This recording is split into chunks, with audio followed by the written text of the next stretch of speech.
Hello everybody, what is going on? And welcome back to our Road to Glory career mode. I hope you are all doing well, as always.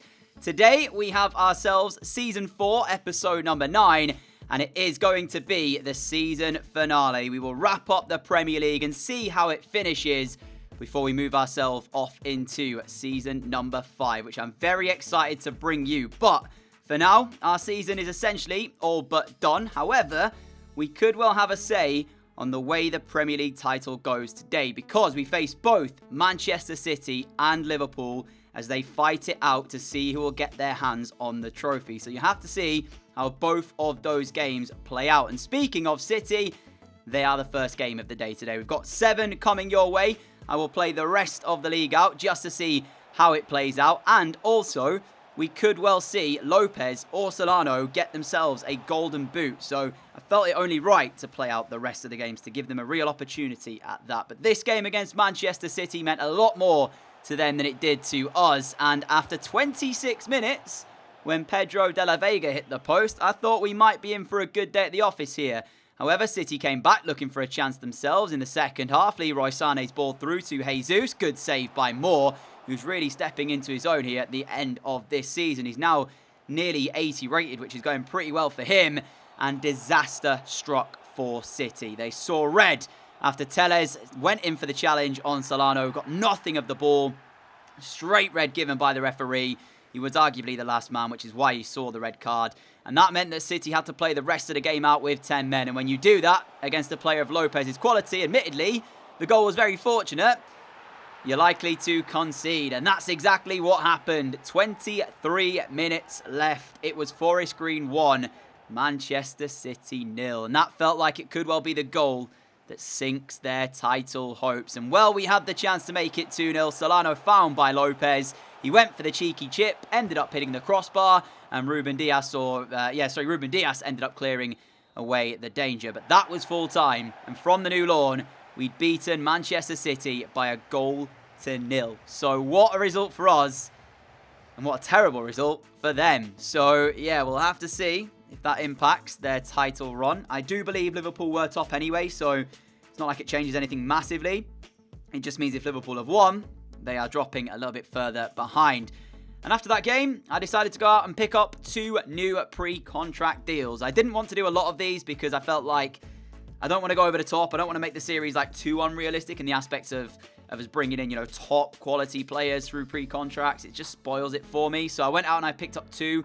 Augustinsson, a left back. I've been looking at him in the past. I got him on a pre-contract. He's 80 rated, and that's purely down to whether or not we keep hold of Facer moving into the next season, because he's been a little bit hit and miss, Facer.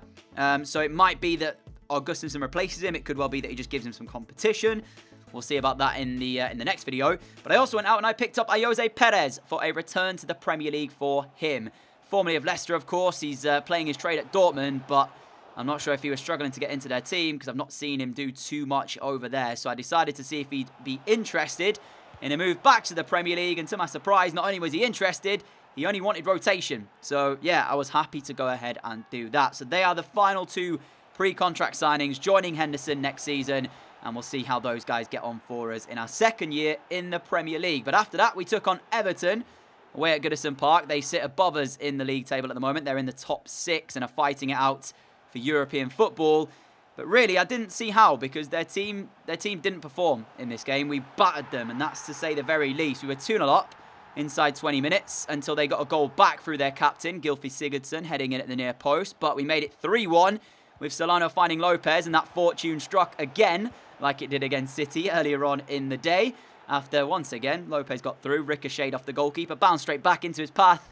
And you just can't help but wince at this and just think how lucky we actually got in that regard. And then in the 47th minute, I don't know what they were doing defensively. They tried to clear it away. Martinelli wins the header, finds Solano. He ends up finding the volley into the bottom corner. So 4-1 up at this point, and that was the way the game would finish. So 3 points again picked up for us, this time from Goodison Park, and back-to-back wins made me think about whether or not we had a shot at potentially finishing in the top 7. And as you can see, we were up into 8th, 3 points behind Watford, and 7 behind Everton with 12 points to play for, 4 games remaining. So It is a bit of a long shot, but it's definitely still possible depending on how other results go. We could finish in the top 7. Next up for us was a game against Villa, which they were sat just behind us. And the way we were playing, I thought we'd batter them in this game like we did against Everton. But yeah, I spoke way too soon because they were the team who piled the pressure on us, starting in the first few minutes as we were quite fortunate really to not be behind. Firstly, Moore with a good save here, and then from the resulting corner, Serginho Dest took one in the face to prevent the goal going in after an acrobatic effort indeed. And there you see the replay straight into the face. And had he have not done that, that was surely 1-0 Villa. But we came back with a chance of our own. Solano's ball over the top, finds Lopez. He takes the first time control to put it back on the left foot. But his shot was lacking placement as it was straight at Lunin. And then the second half came where Villa really did just kind of keep us in our own half. We simply put could not find a chance after this. The first of theirs falling in the 50th minute before the goal itself came around. Gerald Ayres back to Dennis. Dennis into the feet of Ajeti. I should have closed him down a lot sooner, that has to be said. But even so, the spin and the shot to get it in at the near post was real good. And that gave them the lead, which honestly they deserved. So I can't really complain at that. Martinelli tries to find a way back into the match for us. Slightly unlucky here to not find the goal after the defender kind of just put it straight back against his goalkeeper. And then as we pushed for the equaliser, Villa went on to make it 2 with a minute to play. So all in all, I can't be disappointed because I never expected we'd win against City. I thought we might get a draw against Everton. So it is a bit annoying to lose this game, all things considered, because maybe we are the better team on paper. But then again, you just have to hold your hand up and say on the day we were the worst side. They deserved that win, Villa. They were the better team from pretty much minute 1. And it doesn't really drastically change anything for us, as you'll see now.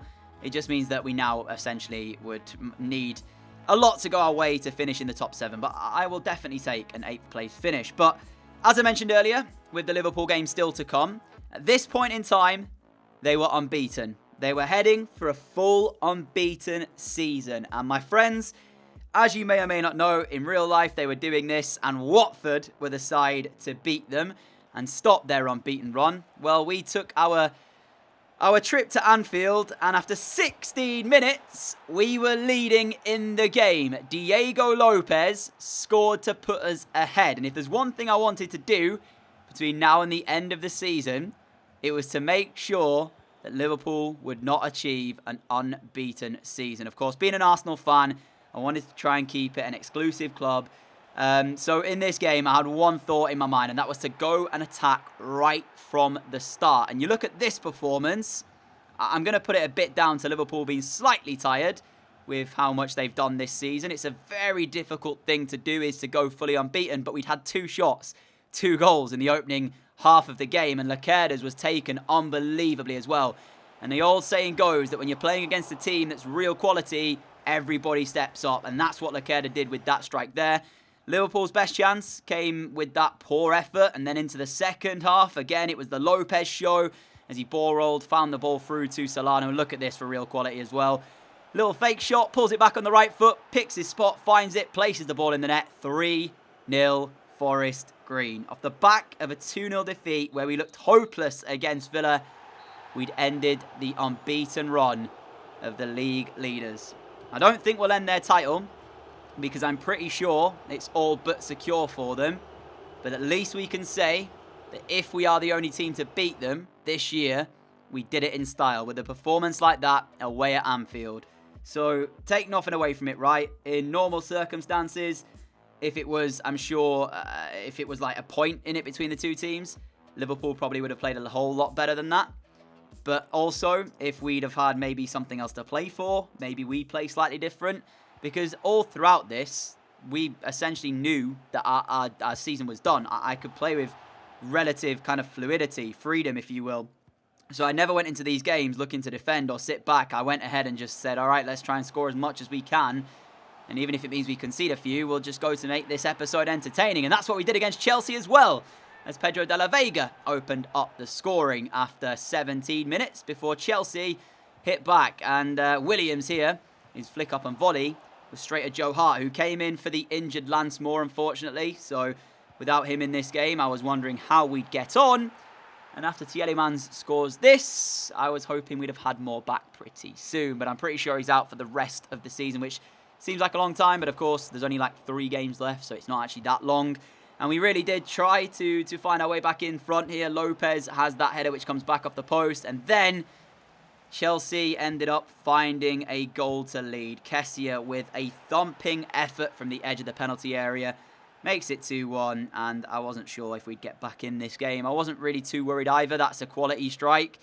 You just have to say that. But Lopez sent the ball over the top. De La Vega running onto it, trying to hold off the challenge of Digne. He did enough, got the shot away. Straight at Kepa, who palms it back out, and Solano was the quickest to react to that as he found the finish into the open net. So 2-2, a draw, and effectively no defeat for us. Another top draw performance, I guess you could say. I actually brought a couple of other players into the team for that one as well. Jose Antonio came in to start centre-back. And this, my friends, was the end of the season. 1 game to play. West Brom, our opponents. I thought about simming it because we were away from home. And I took a look at the top scorers. And right now, we have got Solano and Lopez. Both of those could win the Golden Boot. So I knew I had to play the game. I knew I had to do that. Either way, I think we need essentially either 2 or a hat-trick from one of the 2 of them in order to find that Golden Boot. That's essentially what we need. So we can't really have the goals spread out. We knew we needed one of them to kind of pop off and get all the chances. And, well, Solano turned provider very selflessly because he's also going for that Golden Boot as he laid the ball across to the main man himself for him to find the left-footed curling effort into the top corner. So it looked like it was going to be Lopez who we were putting the eggs in the basket of, if you will, because we needed one of them to really take the game to West Brom. And in doing so, I kind of left ourselves a little bit exposed at the back just before half-time. They got an equalising goal. I wasn't sure at this point whether or not West Brom were safe from relegation or not, because if they weren't, they'd be fighting for their lives, essentially, and they'd play like it too. So we needed to up our game here as De La Vega runs in down the right-hand side, gets to a tight angle, tries to pull it back, does seek out Lopez, a pass into the bottom corner, makes it 2-1 for his 2nd of the day. And at that point, it put him level, I think, on goals with 1 or 2 other players in the Premier League, as a red card is seen here for Jake Livermore. Really, really bad tackle, well worthy of the red card. So 10 men, I felt like, all right, this is the moment where we can just go on and score again as Lopez gets his hat-trick, ladies and gentlemen. 3-1, hat-trick hero, and I'm sad to say, well, without spoiling too much, depending on what happens in the transfer window, this could be the last time we see Diego Lopez in a Forest Green shirt, at least for now, because if you follow the community section of the channel, you'll know there is a massive decision to be made. I'm not going to spoil it just yet because that episode will be dropping for you pretty soon. So yeah, I hope this isn't the last time we've seen him, but it could well be. So let's keep that in mind. So season is now done. I will take you through where we finished in just a moment, but the team of the competition, I should say, has been announced. Lopez is in there. We've got quite a few boys in there as well. Todibo, Dest, I think, made it. Solano, I think they're the only ones. Lopez, Solano, Dest, and Todibo, but I could be wrong. Lopez, top scorer and player of the competition. He won it all, my friends. I'm so glad about that because what a season it's been. And for a player who's been with us from the very start, yes, it's not necessarily been the highest league finish we'd ever won. 8th place, 62 points. But just the way we played, I think we can be proud of how this first season has gone for us. So, as we take a look through the table, United down in 10th. I don't know what happened to them this year. I expect them to come back. The bottom 3, Wolves, Fulham, Bournemouth, all going down. That means Mason Greenwood's in the Championship next season. We might be able to get him in. Carabao Cup winners was Manchester City, and it was an all-Manchester final in both of the domestic cups, as City won the FA Cup and the Carabao Cup as well. The Champions League went to Barcelona, a 2-1 win over Atletico Madrid. And the Europa League was Inter Milan. They beat Schalke 2-1 in that one. I'm going to go through and show you the other leagues as well, so we can take a look who is doing what and who is playing where moving into next season. But as you'll see, Championship, 2 teams finished on 120 plus points. What?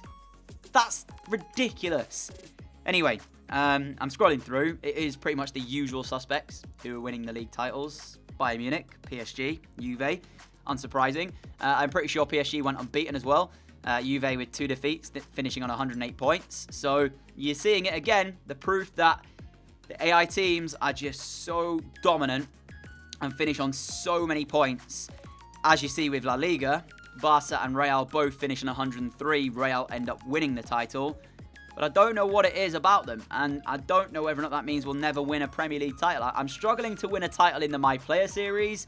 I might struggle to win it again in the career mode. In fact, this year has probably been my lowest kind of trophy haul I've ever had in any FIFA in terms of my career modes. And I'm not sure what the reasoning behind that is.